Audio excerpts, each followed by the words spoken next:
जो किसी से डरता नहीं, खबर से समझौता करता नहीं, बेबाक है उसकी जुबान और बेखौफ है अंदाज। खबरों की दुनिया का नया बाजीगर केशव पंडित।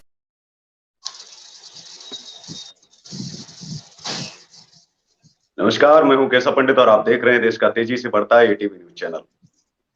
आप हमारे विशेष कार्यक्रम को देख रहे हैं प्रेस कॉन्फ्रेंस, और प्रेस कॉन्फ्रेंस में हमारे साथ में हैं राजस्थान मीडिया एसोसिएशन के राष्ट्रीय अध्यक्ष राकेश औदिच साहब और इकबाल मंसूरी साहब जुड़े हुए हैं, जो हिमांशु एक्सपोज न्यूज के सीनियर एंकर हैं, और करिश्मा गौतम जी जो न्यूज एंकर हैं हिमांशु एक्सपोज न्यूज इंडिया की।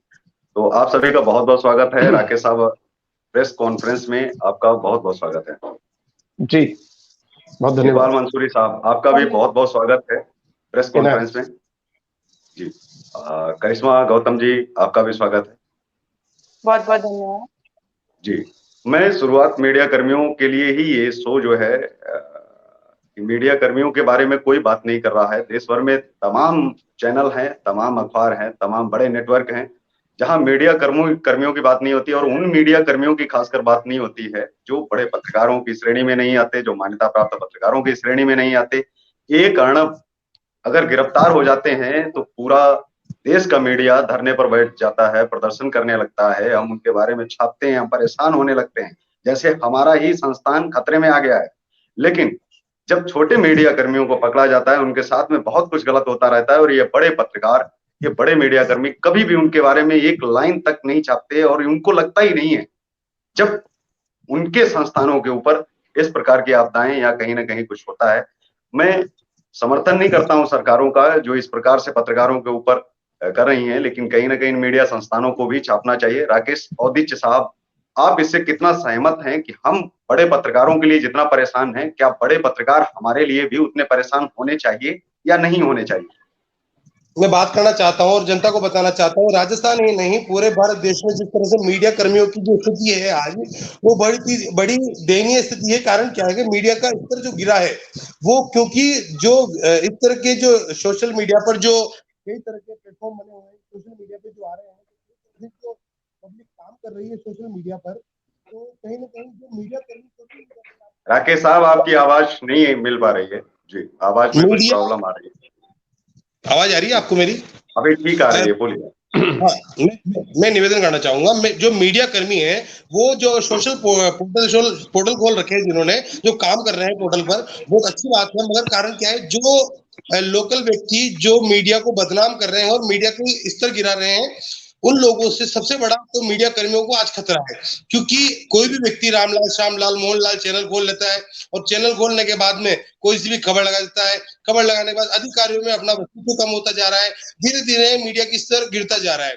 इसलिए जो स्वच्छ कर्मी है और स्वच्छ मीडिया कर्मी है, उनका स्तर आज कम हुआ है।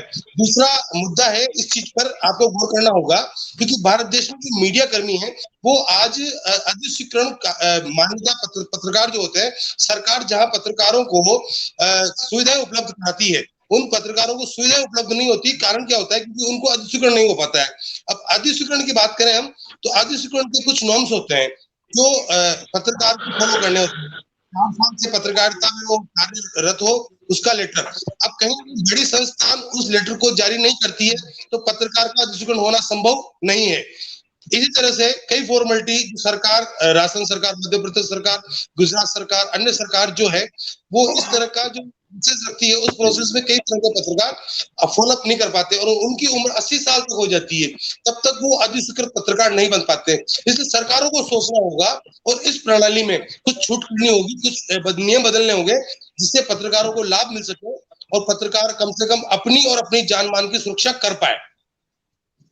तमाम लोगों को विशेषाधिकार दिए गए, तमाम विशेषाधिकारियों के लिए आयोग बनाए गए, लेकिन अभी तक मीडिया आयोग नहीं बनाया है किसी भी राज्य सरकार ने अथवा केंद्र सरकार ने।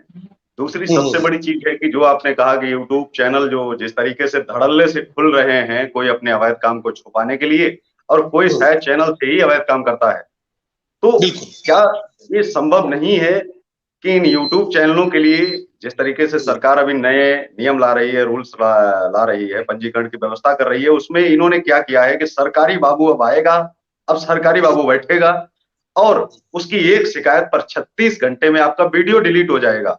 मैं ये पूछना चाहता हूँ कि इकबाल मंसूरी साहब कि जो सरकारें हैं वो ये रूल लागू करें ना कि वीडियो क्यों डिलीट किया जाए। वीडियो कल को कोई किसी ने सच दिखा दिया, आप उस वीडियो को डिलीट कर देंगे।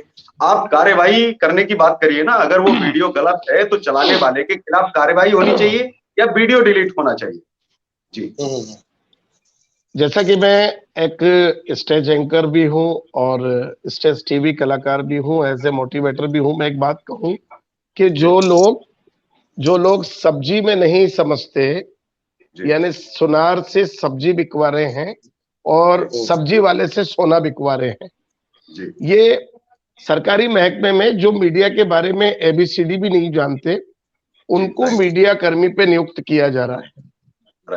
और मैं, जैसा कि राकेश जी ने कहा अभी, कि सबसे बड़ी बात है कि जो चाहे यूट्यूब पे चैनल बना रहा है तो उन चैनलों को देखने के बाद, उनकी पूरी जांच पड़ताल करने के बाद उनको बिल्कुल इस चीज का नोटिस भिजवाया जाए कि आप अपना यूट्यूब यहीं पे बंद कर दें, क्योंकि वीडियो बनने के बाद तो यूट्यूब पे आपको कहां पता है कि वो कहां वायरल हो गया है जी और उसे कहां पकड़ पाएंगे। अखबार की तो साथ ही मेरा सवाल ये है कि जो नीति ला रही है वो सेम वैसी ही नीति ला रही है जो आप बात कर रहे हैं। मेरा सवाल ये है, उसके साथ में ये जोड़ रहे हैं कि 36 घंटे में सरकारी बाबू का एक फोन जाएगा, एक आदेश जाएगा, एक नोटिस जाएगा और उसके बाद में यूट्यूब को वो कंटेंट 36 घंटे के अंदर हटाना पड़ेगा, चाहे वो फेसबुक हो या फिर ट्विटर हो या फिर वो यूट्यूब हो। अब मैं ये जानना चाह रहा हूं कि कंटेंट क्यों हटाया जाए। अगर विवादित है तो उसको सजा होनी चाहिए, पहली चीज। कंटेंट तब हटना चाहिए अगर ऐसे तो कल को किसी ने सरकार के खिलाफ बोल दिया तब भी आप कंटेंट हटवा देंगे, आपके खिलाफ अगर कुछ ऐसा पड़ जाता है तब भी आप कंटेंट हटवा देंगे। कंटेंट क्यों हटवाइए? अगर वो गलत कर रहा है तो आप उसके लिए कड़े कानून बनाइए, उसको आप सजा दीजिए। सजा क्यों नहीं, कंटेंट ही क्यों जरूरी है हटाना? हम सभी जितने भी प्रिंट मीडिया, इलेक्ट्रॉनिक मीडिया, सबको खुल के इसके सामने आना होगा, छटनी हो जाएगी और बाबू को भी ये पता लगना चाहिए। क्योंकि वीडियो, जैसा कि मान लो हमने कोई सच का खुलासा किया, वो आप बिल्कुल ठीक कर रहे हैं और वो बाबू के हाथ में है, वो चाहे तो उसको रोक दे, वो चाहे तो उसको चलवा दे। इस चीज पे हम अपनी तरफ से भी हमें मांग रखनी चाहिए, आवाज तो उठानी पड़ेगी। जितने भी तमाम चैनल डिशों पर चल रहे हैं, अपनी जिम्मेदारी से चैनल चला रहे हैं, जिम्मेदारी से डिबेट कर रहे हैं, लेकिन कभी भी ऐसी नियुक्ति, ये पहली बार ऐसा उपहास मीडिया का किसी ने कभी किसी सरकार ने नहीं उड़ाया कि आप जो काम कर रहे हैं कि किसी वीडियो को आप डिलीट करवा दीजिए क्योंकि आपकी सरकार के खिलाफ पड़ सकता है, आपके खिलाफ लोग बोलते हैं, आपसे मांगे रखते हैं। तो आपने कभी उन चैनलों के ऊपर ये चीज क्यों नहीं थोपी कि आप उसको हटाइए? आपने कभी भी ट्राई को आपने ये चीज क्यों नहीं बताई? आपने एमआईबी को ये चीज क्यों नहीं की? आपके ही ऑफिसर हैं, आपके ही अधिकारी हैं, आपका ही विभाग है, आप कभी भी कर सकते थे। सिर्फ यूट्यूब पर ये थोपना कहीं ना कहीं सही है या फिर गलत है? करिश्मा जी, मैं ये कहना चाहूंगी, ये लोग ज्यादातर लोग छोटे चैनल वालों को दबाना चाहते हैं। जैसे बड़े बड़े लोग चलाते तो उसमें कोई प्रॉब्लम नहीं होती। तो मैं इससे ये कहना चाहूंगी कि जो ये यूट्यूब चैनल है उसमें वो लोग उनपे उनकी दादागिरी चल जाती है, बाकी किसी पे उनकी दादागिरी नहीं चल पाती, तो वो नहीं डिलीट करवा पाते हैं।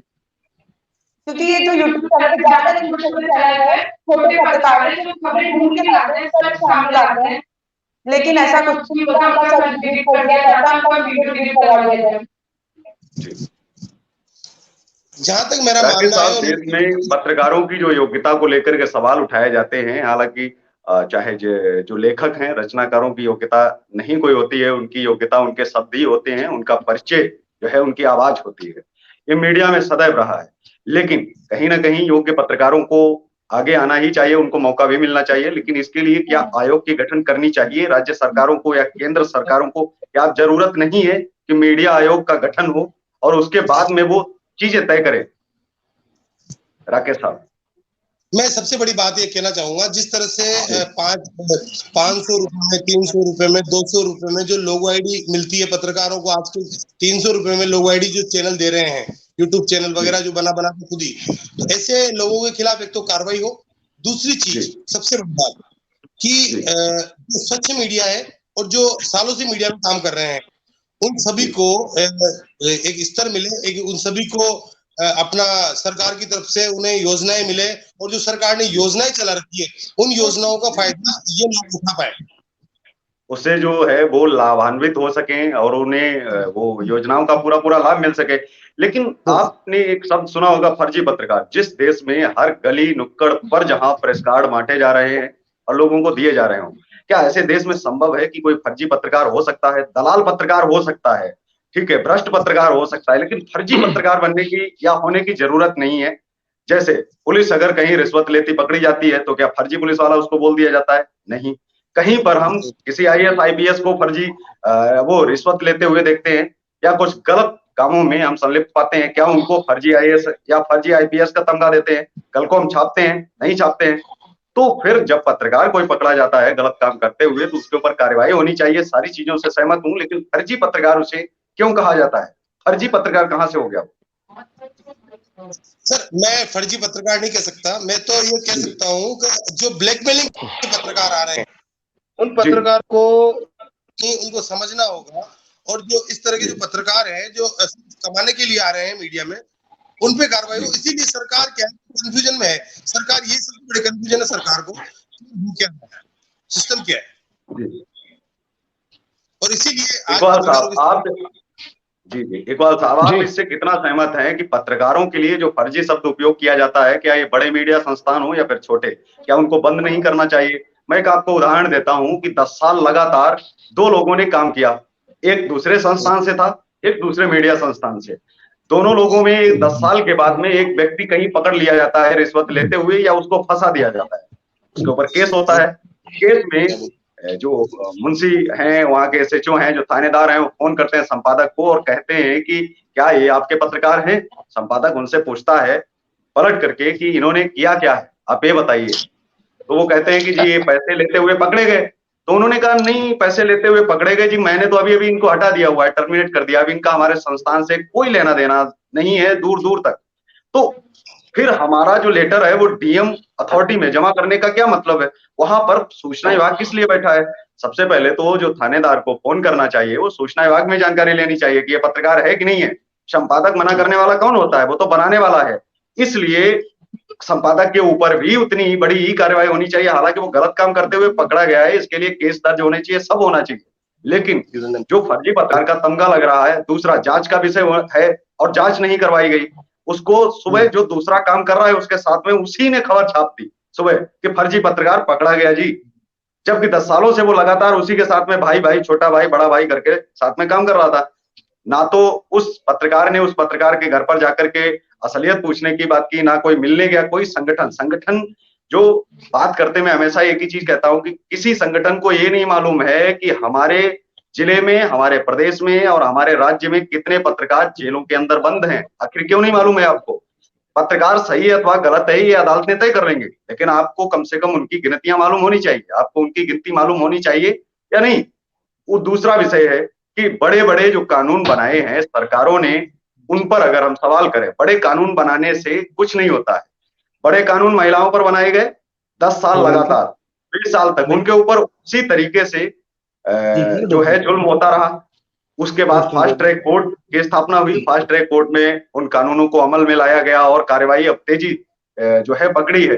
ठीक उसी प्रकार के पत्रकारों के लिए जो बड़े कानून बनाए गए हैं वो जब स्लो प्रोसेस में काम करेंगे तो कैसे काम कर पाएंगे? तो ऐसे में क्या ये संभव नहीं है कि कम से कम हर जिले में नहीं तो कम से कम राज्य में एक फास्ट ट्रैक कोर्ट की स्थापना करनी चाहिए हर गवर्नमेंट? जी बिल्कुल बिल्कुल, मैं आपकी बात से सहमत हूं। और कहीं ना कहीं फर्जी पत्रकार का जो दाग देने वाले लोग हैं, आज आप देखिए कि किसी भी बिरादरी, किसी भी समाज में अगर कोई बात हो जाती है तो पूरा समाज उसके लिए धरने पे बैठ जाता है, आंदोलन कर बैठता है। आज तक मैंने इतने सालों में ये नहीं देखा कि एक पत्रकार को फर्जी या गिरफ्तार करने पर सभी पत्रकारों ने अपने अखबार या संस्थान बंद कर दिए हो। ये हमारी कमी है, मैं तो यही कहूंगा। जब तक हम लोग एकजुट नहीं होंगे, जब तक हम लोग मजबूत नहीं होंगे, तब तक ये बराबर फर्जी नाम हमारे साथ चलता रहेगा। और इसी तरीके से बातचीतें होती रहेगी, क्योंकि आपको पता है सर कि जिस तरीके से हमारे घर की बात ले लेते हैं, हम 3 भाई और बहुएं हैं, माता पिता हैं, किस घर में छोटी मोटी बातें नहीं होती, किस परिवार में नहीं होती। बाकी उस बात को हम दरवाजे के अंदर बंद कर लेते हैं, बाहर आके हम एक हो जाते हैं। जानवरों से सीख लें, इंसानों से सीख लें। आज ये देखिए सब्जी मंडी एसोसिएशन है, एक सब्जी वाले का ठेला अगर उठा दिया जाता है तो सारे सब्जी वाले अपनी सब्जी खराब हो जाए, बाकी वो सब लोग बराबर सामने आके खड़े हो जाते हैं। ये जो किसी से डरता नहीं, खबर से समझौता करता नहीं, बेबाक है उसकी जुबान और बेखौफ है अंदाज। खबरों की दुनिया का नया बाजीगर केशव पंडित।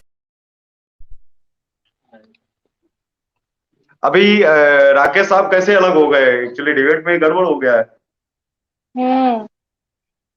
तो राकेश साहब जी को आप जोड़िए, उनको बोलिए कि वो जुड़े। एक सेकंड।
सलोनी, इतने दाग धुल जाएंगे। और कीटाणु का क्या? मासी ऐसा गुस्सा करेंगी मम्मा। आज दाग के साथ कीटाणु हटाना भी जरूरी है। नया फेना जर्म क्लीन, जो सिर्फ दाग नहीं हटाए 99% तक कीटाणु भी। ये लैब से प्रमाणित है, इसलिए फेना ही लेना।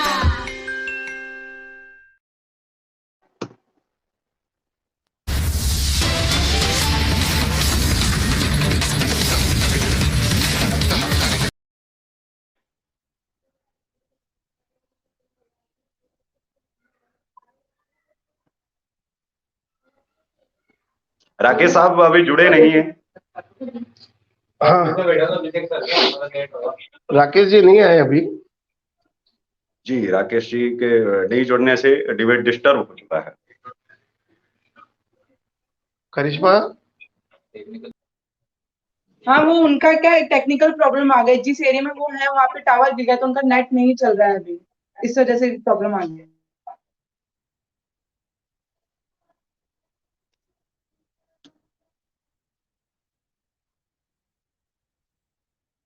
सलोनी, इतने दाग धुल जाएंगे। और कीटाणु का क्या?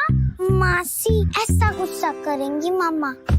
आज दाग के साथ कीटाणु हटाना भी जरूरी है। नया फेना जर्म क्लीन, जो सिर्फ दाग नहीं हटाए 99% तक कीटाणु भी।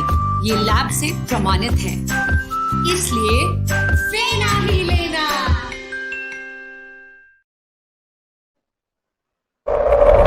जो किसी से डरता नहीं, खबर से समझौता करता नहीं, बेबाक है उसकी जुबान और बेखौफ है अंदाज। खबरों की दुनिया का नया बाजीगर केशव पंडित।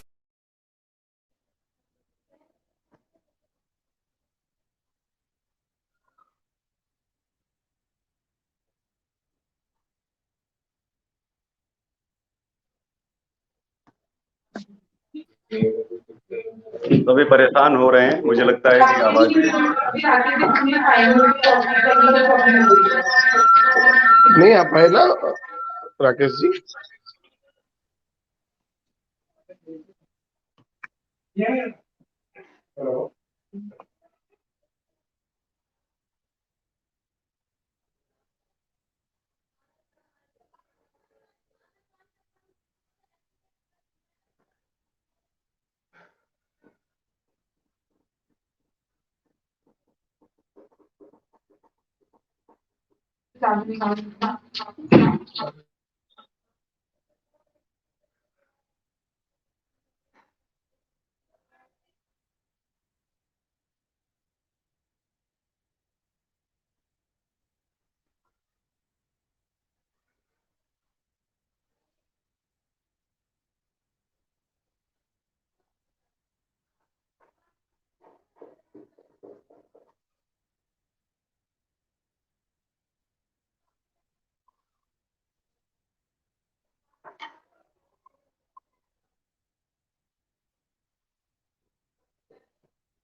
सलोनी, इतने दाग धुल जाएंगे। और कीटाणु का क्या?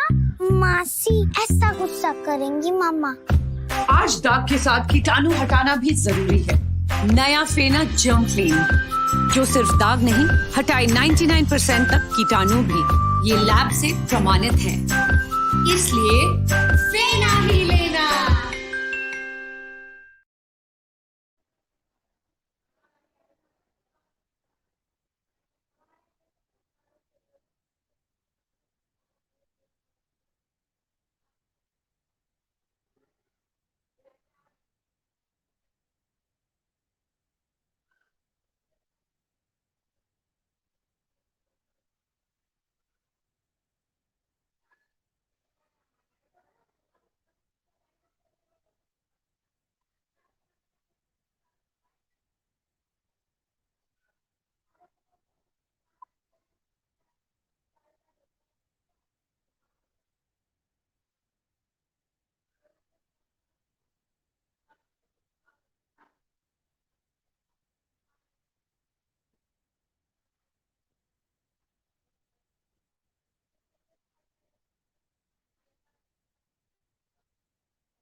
जो किसी से डरता नहीं, खबर से समझौता करता नहीं,